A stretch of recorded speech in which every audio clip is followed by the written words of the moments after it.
How's it going? It's Chris with Chris's Comments once again, coming at you after a small break. It's almost weekend. Actually, it is. It's Friday now. This subject I'm going to bring up is the labor shortages myth, and you can quote me on myth. And the reason why I say that is because although there is a labor shortage, there is an unemployment right now. It's a little bit high right now. It's not because of what the accusations have been going on. I'm going to start off with the accusations, and then I'm going to move right to the facts. I've only got about a quarter of an hour, so stuff that I've been hearing a lot about is like a landscape owner. I have guys that bust their asses working 50-hour work weeks and are still making less than someone sitting at home that is capable of work. Now, this is in reference to the benefits, the unemployed, the 300 a week thing. Now, for the record, 300 times 12 is only 1,200, and in this day and age, you need more closer to 2,000 a month in order to make a living. Down here in San Antonio, Texas, which is where this is being filmed at, you could get it as low as $1,750 to keep the roof over your head, and as high as $2,600 a month to keep the roof over your head. So that BS is strictly BS. The key words that I heard here was making less than someone sitting at home. Okay, they're working 50 hours a week in his company, and they're making less than somebody that's getting $300 a week, after working 50 hours. Okay, that just says the business doesn't pay worth a darn. The business is worthless. That's all that he just said. He said he's got guys that are working 50 hours a week under his command for his business, and the people that are sitting at home taking the checks, the unemployment checks, are making more. Okay, 300 a week. That's 1,200 a month. In a city, in this particular city right here, where you need at least 1,750 a month. So, a lot of people are saying, yeah, I'll come back to work when these unemployment checks end. First off, no one is saying that. No one is saying, if they are, they're being smart asses. They're being smart Alex to the businesses that are telling them, hey, come on back to work. Because that business is just not paying anything worth a darn. The too generous unemployment benefits is responsible for the shortage. Now, this is what a lot of politicians are saying, mostly. And everybody that's under that politician's influence. Okay. Well, you got too many people out there saying that they've got workers not wanting to come back, despite the fact that they can make them work 50 hours a week. They'll permit them to work 50-hour work weeks, and they're not coming back because they're not making any money. They're not, because it's more money to accept the unemployment benefits. Again, it's not too generous of an unemployment benefit. The businesses are not paying what they're supposed to. And what they're supposed to is, at the very least, $15 an hour. It's not because people are lazy. It's because it's logical that if you're going to make close to or as much of, or in some cases more than what you make at work, you'll go back to work when this expires. Okay, the key words: make close to or as much of, or in some cases more than. Okay, you're making more than collecting unemployment benefits than you are busting your ass, in some cases 50-hour work weeks, $300. If your company can't pay more than $300 a week to where you see an unemployment benefit is the only way to go. And as a person that's been on unemployment, I can tell you unemployment sucks. It's a scheduled check. You have to meet the appointments to prove that you're not employed still and that you can't get a job. And if you miss an appointment, you're cut off, plain and simple. If you get arrested, you're cut off, plain and simple. If you get sick, you need a doctor's bill, even if it's for one day. You miss that appointment for that one day. You miss out on getting a job or receiving an interview or filling out an app. You need to show a doctor's bill. This isn't a cakewalk for anybody. Only the determined loafers might actually do this. And that's because they're getting money on the side, being either drug dealers or whatever, selling some pot on the side. Those are the only ones that would actually take advantage of this. The rest of us that actually work for a living, that are used to making an honest living, we get out of that as fast as we can. It's stupid. You don't get anything out of it. Plain and simple. Somebody once said groceries cost more, gas costs more, everything costs more, so should your labor. And this guy from San Antonio, Texas, this nobody from Nowheresville, a rideshare driver that has a bunch of people back here giving me this BS or falling under some kind of propaganda, some kind of, whether it be, we need to cut off the employment for everybody, all the way down to the other side of that scale, that everybody that is taking unemployment is in need of help, is in dire need of help. It's a big problem. Whatever end of that spectrum you're on, I hear it. I hear it here. And honestly, groceries cost more, gas costs more, everything costs more, so should your labor. That makes total sense. That makes total sense. That is something very reasonable. If we increase the wages, we'll have inflation. Okay, that old BS has been going on since I was a kid. Okay, I'm close to 50 now. But when I started an hourly wage job back in my teen years, minimum wage went from $3.65 to $4.25. And this whole economic doomsday prophecy was chewing my ear off the entire time. We're going to fall into a financial doom that'll make us susceptible to be attacked by the Russians. We're going to be poor. Everybody's going to be on the welfare line. And we're all going to be in the depression, the days of the depression. All of that crap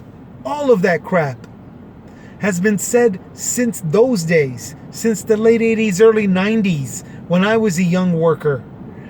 All of that crap. It's the same old BS. I'm telling you all right here and now. Again, this is Chris's Comments, a show of common sense on common ground. Why? Because unlike those extremes that you're hearing, this show is for people like you and me who like to live life, a good life, with as little headaches as possible. And I'm telling you right now, free yourself from the stress, free yourself from the headache. This, if wages increases, we'll have inflation BS has been going on since I was a kid.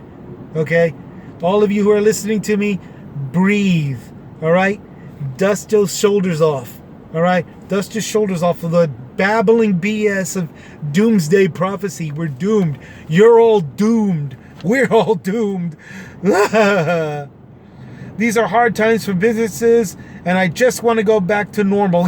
I hear this a lot from people that are against the unemployment benefits, just as much as I hear this from the people that are on unemployment. Okay, I never really hear it from business owners. Those will come out on the news and they'll say that. I got a $50 startup. I got a $50 interview pay. I got money for all new hirees and signing bonuses and all this crap. Anything to stay afloat. Okay, first, let's get that part out of the way first. Every single one of these businesses that are still afloat signed for and applied for the PPP loan and got it, okay? Or some various small business grant, okay? Any of those that don't, any of those small businesses that haven't, are still using loopholes to save money, to keep money, and not pay their employees a darn thing. You just got to trust me on that. I don't have the investigative proof because I'm just a rideshare driver. I don't have an investigative team to prove that. But I can take a step back, look at this, look at this and see how true that is. Before I started this show, I got into a car crash. I was forced to go back to an hourly wage job till I could produce enough of a down payment to go through it. And why I wouldn't have anything in my bank was because after the car crashed, I couldn't rideshare drive anymore. I was putting my savings into keeping my house, my place of living, until it went dry. I couldn't get the car fixed in time. So I wound up getting evicted. I'm starting all over from living out of renting a room out of somebody's house, a relative's house. And I'm telling you, during the time that I was saving the money for the down payment, I saw this exact same crap that I'm telling you right now. They're wanting to be some kind of business or whatever, but they're doing it off of PPP loans. So they're really not hurting that bad, and they can raise the minimum wage. Or they're not applying for the PPP loans at all because it means they have to expose the loopholes that they're jumping through or using to their advantage to not pay more or hire more or anything like that. Plain and simple. Plain and simple.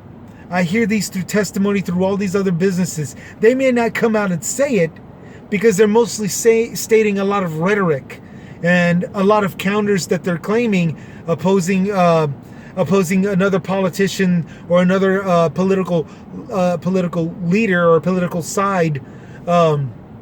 They eventually wind up letting out that they're doing this instead of abiding by that leader's or that local leader or national leader's law, okay, policy. They're abiding the policies, and that's how I'm finding out, piecing together that they're still using loopholes there. They're still using loopholes of firing people before they reach the full trial period. They're only using temps and letting them go as soon as productive enough business is done. Then they're releasing them and using some of their stay-at workers, their full hire workers, to take the place after the majority of production is done, whether it be in a factory, whether it be in a warehouse, whether it be in fast food. Okay, that's just plain and simple. Now, some of the reasons today, being June 4th, by the time of this recording, June 4th, Friday, people are saying that there's health concerns. Workers that have pre-existing conditions or sick family members to worry about cannot take a frontline and essential job, and that's completely acceptable. We can all see that. They're the ones that really do need the unemployment benefits, hands down, without a doubt, But that's not everybody, okay? It's still a handful of people. Childcare. Millions are still struggling with childcare or schools because of a lot of them are closed. Experts are saying because of childcare closures, and that's partially to do with it. The fact of the matter is, before the pandemic, they had their connection to the most cost-efficient and affordable childcare, which once it closed down, there's no way to get that because of the higher rates of others that they completely dodged before. So finances plays a big part on this. Personal. Many who lost the same exact jobs are not in any hurry to commit or go back to that job again, and you can't really blame them. You can't really blame them because they were struggling to make a living. This has been stated as far back as 2007 is where I was noticing it. Pivotal wages, people refusing to pay less pay for other jobs. Example, those that are used to making $21 an hour are unlikely to take a job that pays $17 an hour. That's kind of a good point, but that's also BS as well. Those same $20 an hour jobs, $30 an hour jobs, $40 an hour jobs were docked immensely after 9/11, but people still stayed in their professions. I can attest to that because I used to work a company. I'm not going to say its name, and they started doing that. Now I kept my pay rate, but once I was also seasonal project work. And that's what I've noticed when I went from that field to an electrical field, telecommunications. Project work will lower that pay, and I accepted it and stuff like that. But it's total BS. That's also one of the reasons for job shortages, or the main reason rather. It might have a small role, but it's not. It's not the sole base, and it certainly doesn't put a big percentage into it. I'm going to read this statement made by an expert that is correct. Okay? It's what I've been saying. It's what everybody else out there is saying right now, except the celebrities, except the people who are giving interviews that are claiming to be good business managers, and all that BS. Much of the wage growth evident in recent statistics is due to high-wage workers being much less likely to have lost their jobs than low-wage workers. Wages have not risen much at all. This is what accounts for the labor shortage. The issue is not workers, it's employers. It's exactly what those of us down here are saying, and what we've been saying for the past 15 years or so.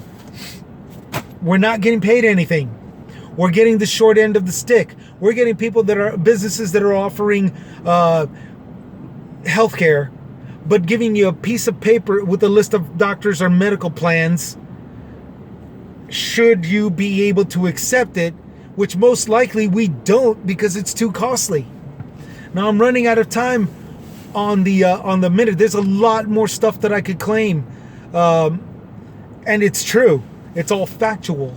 But yeah, it's not the workers. It's the employers. They're not paying what they're supposed to pay.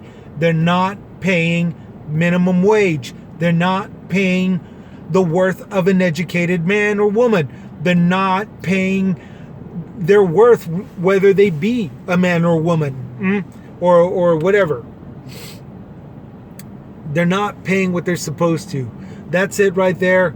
Sorry I had to take the full segment of time, but that's what needs to be said. We'll see you next time. Y'all take care. This is Chris with Chris's Comments, out.